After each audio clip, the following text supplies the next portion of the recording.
actually a fine. My mum's a registered nurse, so I was around that environment of shift work and action and stories. I just loved listening about them. So I joined the ambulance service, and I worked with them for about 6 years full time. Then I went part-time and I did my nursing. I didn't want to do ambulance forever because I was seeing what was happening to my colleagues. I was seeing what was happening to me. So then I decided to study nursing. So you're still doing some ambulance work?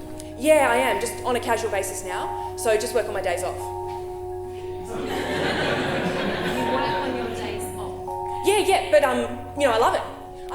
I loved it. I love nursing. I loved being able to go and talk to patients. And so much. It's not just the physical hands-on. And it felt like a huge privilege that someone you had just met was prepared to tell you their most intimate details. And he goes, start CPR. And I was like, oh, okay. So I jumped on it, and I'd never done CPR before in my life. And he's like, okay, just slow down, right? Because I was like going like a jackhammer, you know what I mean? We were walking down the corridor together, literally chatting and having a cup of tea because there'd been one of those quiet moments when we walked past a patient who was, looked pretty dead to me. I was like, shit. And so we hit the red button. And then we realised we were it. First baby I ever delivered just shot out, had to catch it in slips. I mean, it wasn't just easing out, it went whoosh. I mean, I got it before it hit the ground. I think people are very confused about what a nurse's role is.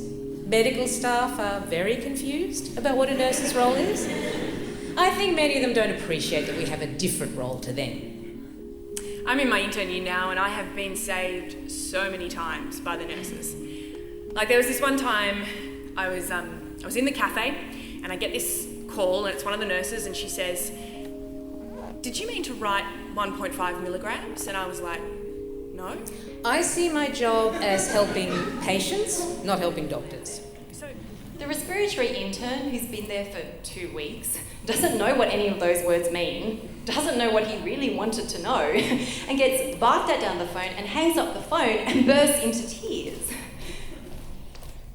But you can't burst into tears. Don't complain. Don't say you can't deal with this, because that will be your label. Someone who is, you have to be a coper. You have to be someone who can deal with every situation and not cry or get upset or let it affect you. It was always from the male senior saying things like, yeah, woman, are you blind? The patients can hear everything, yeah? I've had them come up to me afterwards and go, are you all right? Or, I can't believe he treated you that way. So I go down there, and he's doing this abdominal operation, and he's doing the actual surgery, and I'm holding something open. And he says, now, repeat after me. Dr. So-and-so is the greatest surgeon who ever lived. I'm going, what? He's joking. No, he wasn't. I guess the pressure does bring out the worst in people, but it's the culture that allows it to happen.